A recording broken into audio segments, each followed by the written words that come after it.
If you have written off Rod Moore, I think it might be time for you to write him back on again. We'll discuss his imminent return right here on this episode of Locked On Wolverines.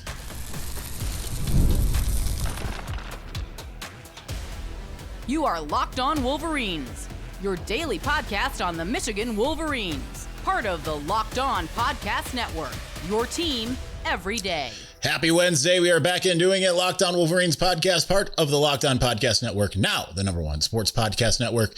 I'm your man on the ground, Isaiah Holt, publisher of Wolverines Wire through USA Today Sports Media Group. We are going to start with Rod Moore's revelations as it pertains to his injury status, why you should be all in, then also the excitement about the wide receivers. It's shared from a player that is in a completely different position group.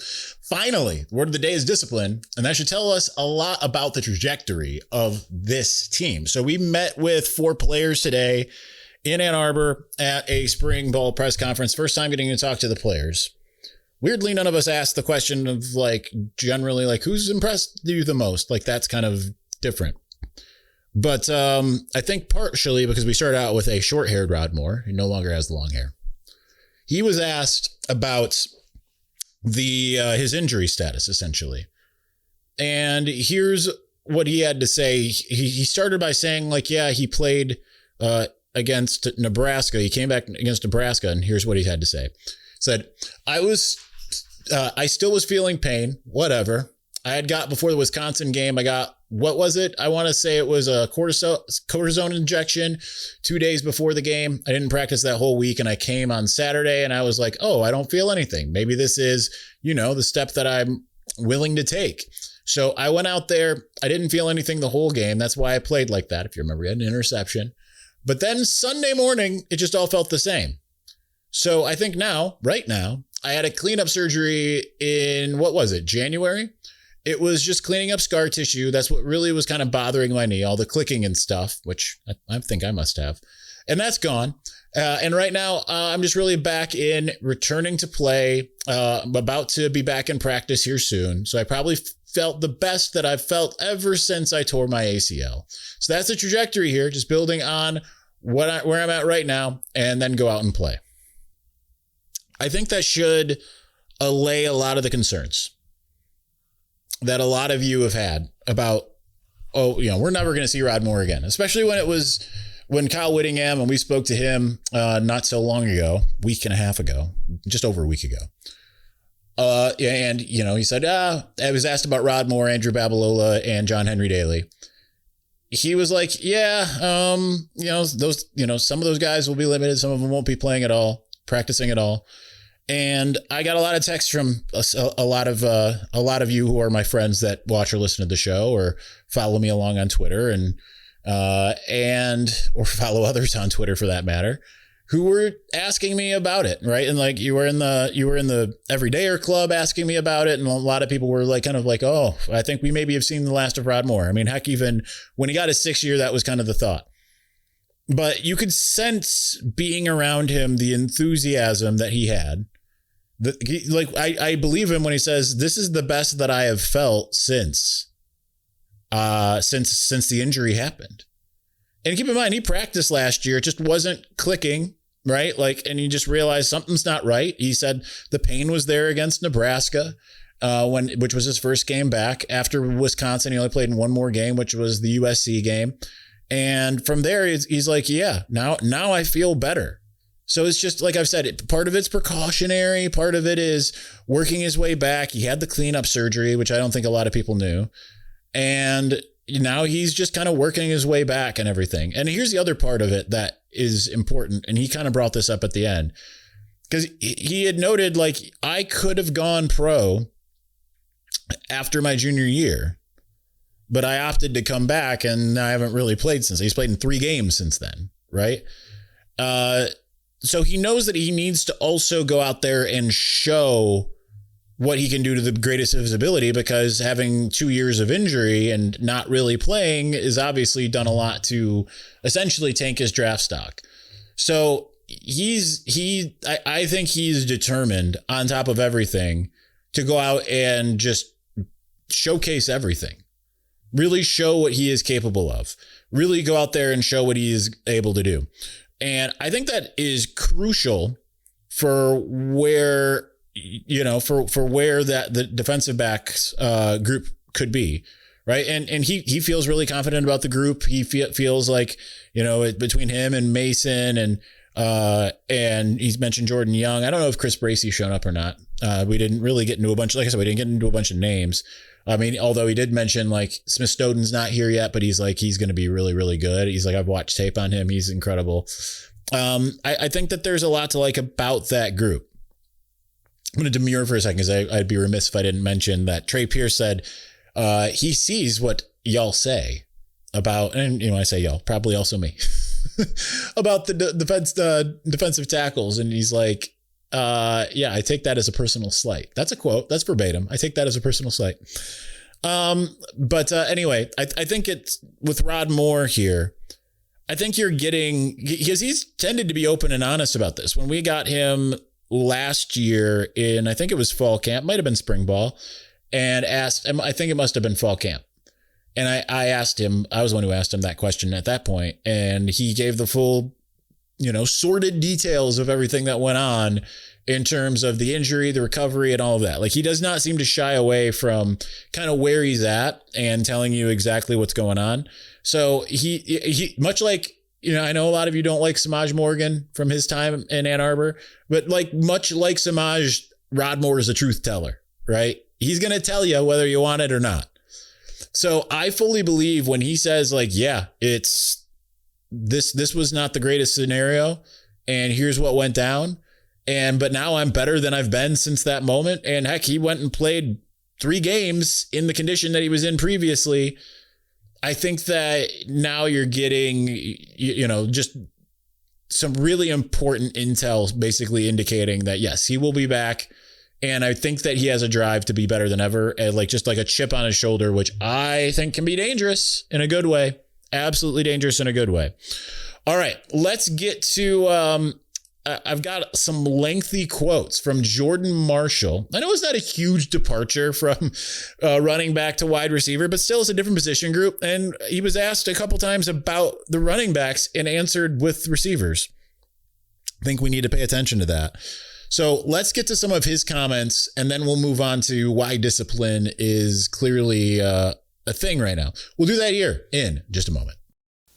I'm Clea Butler, host of Locked On Women's Basketball, and this is Mazda's Women's Basketball Snapshot, celebrating the work no highlight reel can ever capture. All 4 number 1 seeds, UConn, UCLA, Texas, and South Carolina, have completely dominated the opening rounds of the NCAA tournament. UConn rolled with a 98-45 victory over Syracuse behind AZ Fudd, who had a 34-point explosion, while South Carolina has been led by Joyce Edwards coming off a 23-point game. UCLA leaned on Lauren Betts with a 35-point performance and an 87-68 win over Oklahoma State. And Texas advanced comfortably with a 40-point show from Madison Booker. And now we're headed to the Sweet 16. These moments are earned off the clock, those long before the lights ever come on. The sweat, the fakes, the doubt, the scrapes, and coming back for more every time. Mazda puts the same drive into every detail. Wins define the moment. Putting in the work, that defines you. There's more to a Mazda because there's more to you. All right, we're going to continue on here momentarily, but before we do, the tournament is here. One of the best times of the year. Brackets, buzzer beaters, upsets. It's nonstop action from the tip to final cut down. And right now, FanDuel is giving new customers a way to stay in the action all tournament long. Here's the best part. You get up to $300 back in bonus bets every day for 10 days. That means 10 chances to stay involved during the entire tournament. You can mix it up however you want. Game picks, futures, or even same game parlays for bigger potential payouts. It's perfect for the tournament because every day there's something new, different matchups, new storylines, and more ways to get involved as the bracket unfolds. So visit FanDuel.com to sign up today. That's FanDuel.com to get in on the action.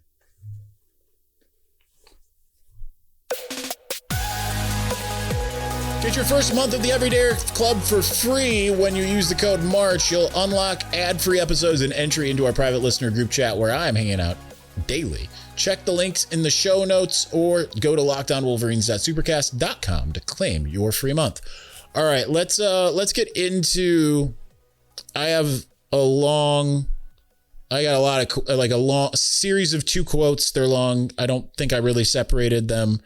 So I'm probably just going to read them all as one giant quote so that you can know what was said here. And I did clip them a little bit, but let's see if I can figure out. No, I can't. So we're just going to go. All right. So Jordan Marshall was asked twice about the running backs. One time he was asked about, I had asked him about Jason Beck having the number 2 rushing offense the last 2 years, 2 different schools, still the same result. Someone else asked him about having 2 running backs on the field at the same time. And both times he talked about the receivers, like more about the receivers than he talked about running the football. So here is what he had to say. We have so many explosive players all over the board, not only running back, but the receiver room is, I think, going to be one of the best.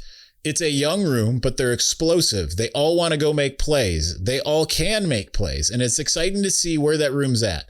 Micah has done a great job, like truly love him, coaches those guys hard, and we needed that. We needed that room to be really, really good. We need it so that we can help in the run game, so Bryce plays better. And again, it's really exciting to see how that room is already taken off, and we're only a week and a half into spring ball.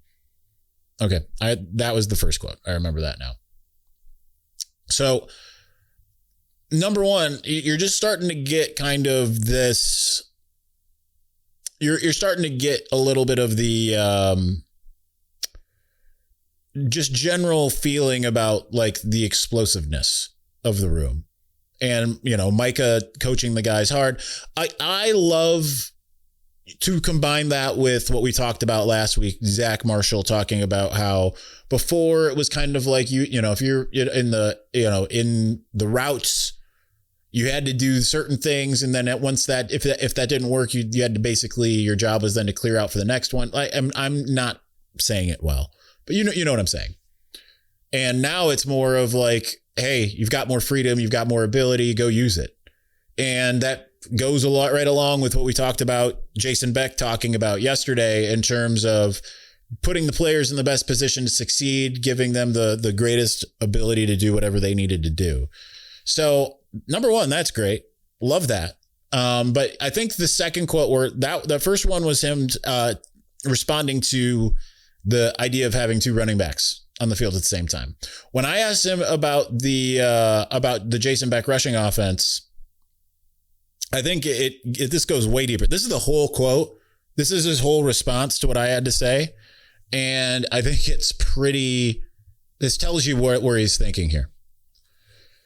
I think it really plays to our strength. Obviously, we ran the ball a lot last year, but the fact that we can be 50-50 and that we have receivers that can go get the ball, we have receivers that can make plays and make people miss. That's exciting because we were running into 8-9 people boxes last year, person boxes, and that can be challenging and hard on your body over time. So to have that 50-50 split, or we might pass more one game, I might not touch the ball. It doesn't matter. For me, I just want to win. And it doesn't matter if we run the ball 20 times, 5 times, whatever I can do to help this team. And again, that's great. I want to run the ball. But like I said, whatever I can do to help this team win is what I want to do. It's exciting to see all these new concepts and all the new things we have installed, but also the things that we brought along from last year and the things that we're good at. This is still, like I said before, he's so willing to make those changes and listen to us about the feedback we have. And that's really exciting. That's what's really exciting is this team. I'm going to say it again. The receiving room is revamped. It's amazing. Andrew Marsh has taken great leadership. KB, as in Kendrick Bell, has taken great leadership in that room. And it's going to be exciting. I'm excited to see the spring game, just to see those guys go play and play fast and have fun. This is what spring ball is all about. It's getting better as a team. And then once that game comes and everybody gets to go see how explosive and what this offense is really going to be about. So that's it. That's the quote. That is, remember how I said, like, it's hard to glean things from spring ball, but there's certain things that you want to hear. And I think when you're evaluating a bit of the intel you get from just the public press conference, right? I think what matters sometimes is not just what's said, it's what's not said, but also how what is proffered, I think, makes a big difference, right? And this wasn't a question about, man, how good are these receivers? Well, what have you seen from the pass game? You know, like that wasn't the question in either case. It was about like, my question was like, bro, like, look at your offensive coordinator. He loves to run the football and he's had massive success. How much is that going to mean to you? How much does that mean to you? What is that going to mean for the running backs? And he's like, kind of pulls the Jim Harbaugh. Well, first I want to talk about the receivers. You know, kind of my Jim Harbaugh. It's not a real Jim Harbaugh impression. It just reminds me of that. Did I ever tell you about the time when back in the day when I was with Sarah, we went to the Justin Bieber concert and we ran into Jim Harbaugh outside of Little Caesars Arena. And his response when I was like, I was like, hey, Jim. And he responded to me. He looked at me. He was like, hey, it's kind of funny in and of itself. And he goes, so you got the Bieber fever too, huh?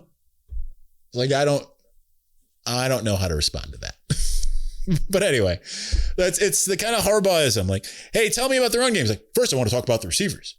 Okay. But that kind of tells you what someone's excited about, right? Like, if you want to know what I'm excited about right now, right? Like, it's not going to take a lot to get me to talk about that I'm reading the Red Rising series at the moment. A week and a half ago, if you would have asked me, what are you, anything or talked about TV, I would have talked about not only the show Game of Thrones, but having just, read A Song of Ice and Fire. People tend to work into conversations that don't have anything to do, especially neurodivergent people like me. We tend to, and I don't know that Jordan Marshall's neurodivergent. Jim Harbaugh certainly is, but we tend to work into the things that we are excited about or want to talk about. That was this moment for Jordan Marshall. You could feel his palpable enthusiasm for all things the pass game at the moment. Now, I know I've seen some of the reports, Bryce is still hit or miss to some degree. I've seen some of those things that some of you might have seen, but at least it kind of sounds like the receivers are making plays. Now, how does that differ? Because I don't know. I've also lived through the 2017 era of Michigan football when the talk of spring ball and fall camp was Donovan Peoples-Jones and Tariq Black are just like and same thing in 18. These guys are just pulling down everything. You haven't seen freshmen like this. Even last year there was Jamar Browder, and that was proffered too, right? But so take it with a grain of salt to some degree, right? Like we're not, won't get fooled again. What you can go either with the Who or you can go with the George W. Bush, J. Cole interstitial there. But at the same time, I feel like that's what we've been wanting to hear, and to have it proffered by someone in a different position group when talking about something completely different, that usually says something. And I think that the biggest thing really ultimately from this is not just the names of the players here. It really kind of is the idea that Jordan Marshall saying like, yeah, we were running into 8-9 man boxes. We've known that's been the case essentially since 2023, right? Once JJ unleashed that deep ball to Roman Wilson in game 2 of 2022, teams were very reticent to load the box. And then the next year, East Carolina comes out and is like, we're going to make JJ beat us. And after that, everyone was like, whether it's Davis Warren or Alex Orji or Jack Tuttle or Bryce Underwood, we are going to make the quarterback beat us. We are not going to let the ground game beat us. And we're just going to load that box up. So you already are hearing about how that paradigm is shifting. And that's a good thing. And you combine that with what we're about to talk about next, gets even better. Let's talk about discipline. We're going to do that here in just a moment.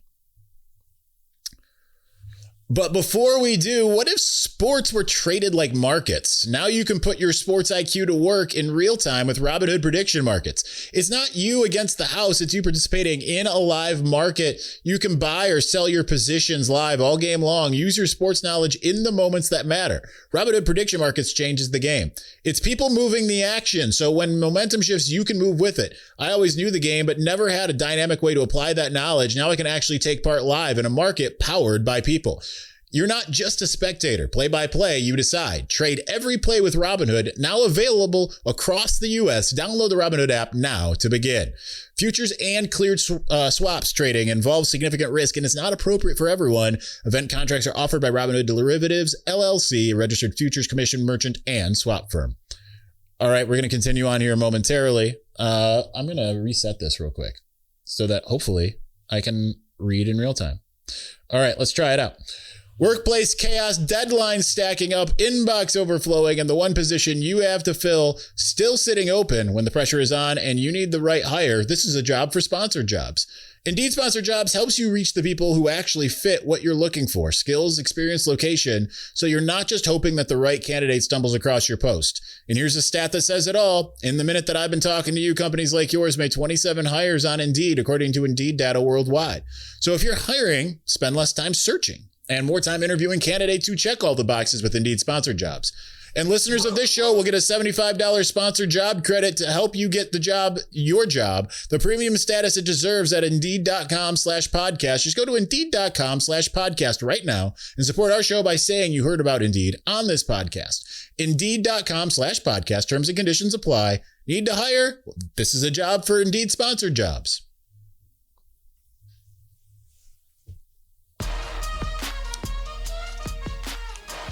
All right, so like I said, the word of the day today is discipline. Now, it wasn't used by all four guys, but all four guys kind of talked about it. We talked to, if you must know, say that like you're interacting with me right now, and you asked me, who are the four people you talked to?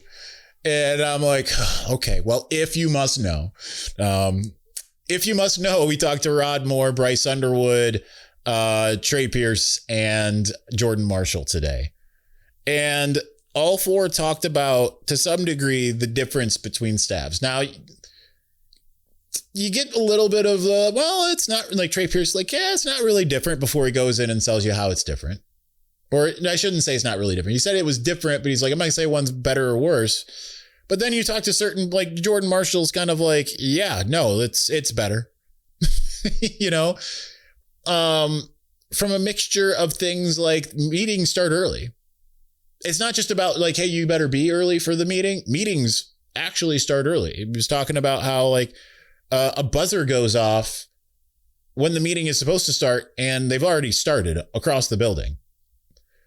All meetings start early.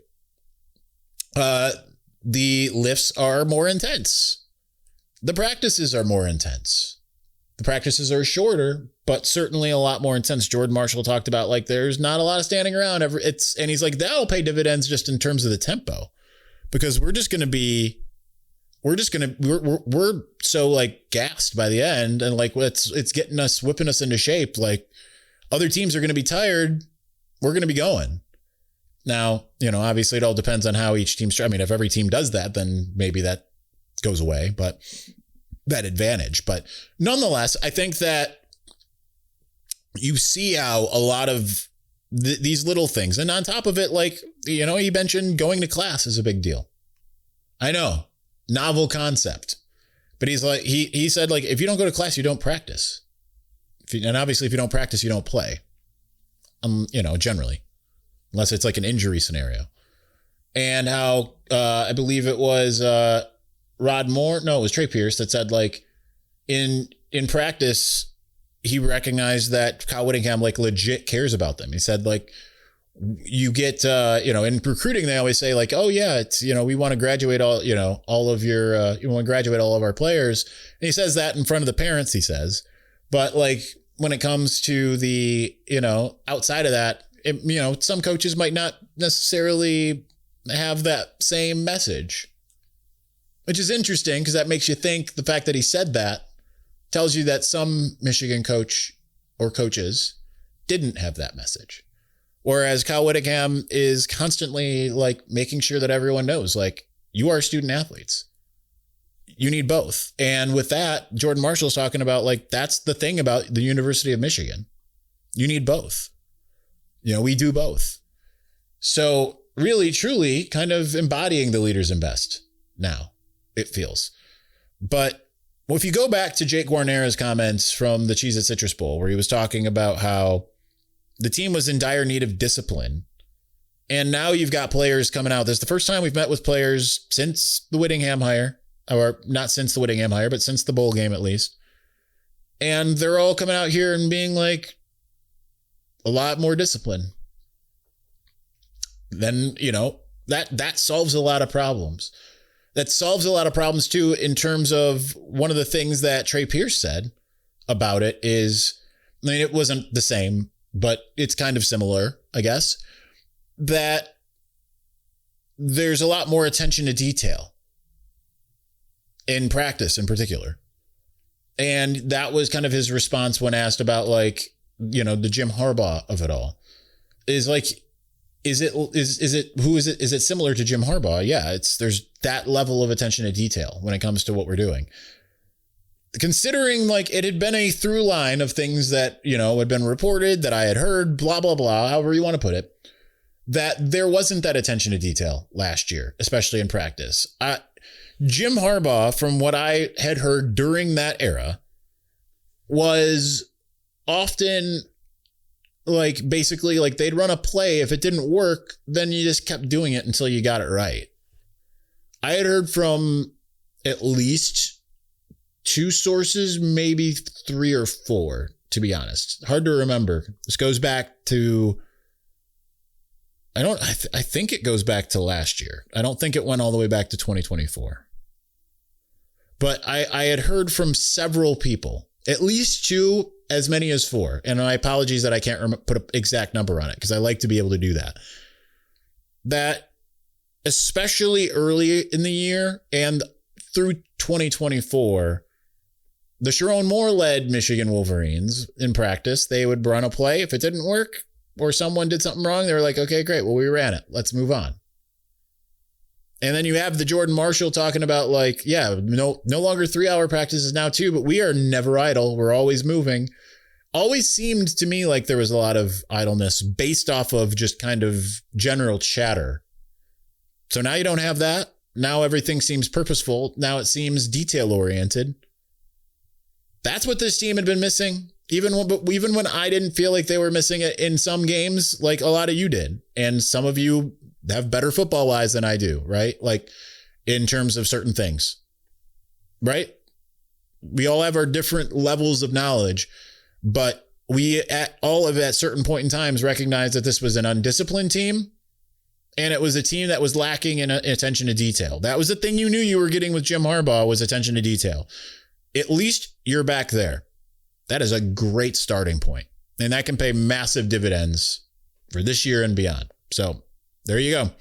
All right, that's going to do it for us today. I think we're probably going to continue to unpack things coming out of this press conference today. I feel like it's a treasure trove. These were just the top line items. That's where we were at.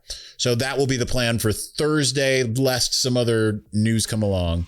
But that's going to do it. Thanks for watching. Thanks for listening. We'll talk to you again soon. Peace.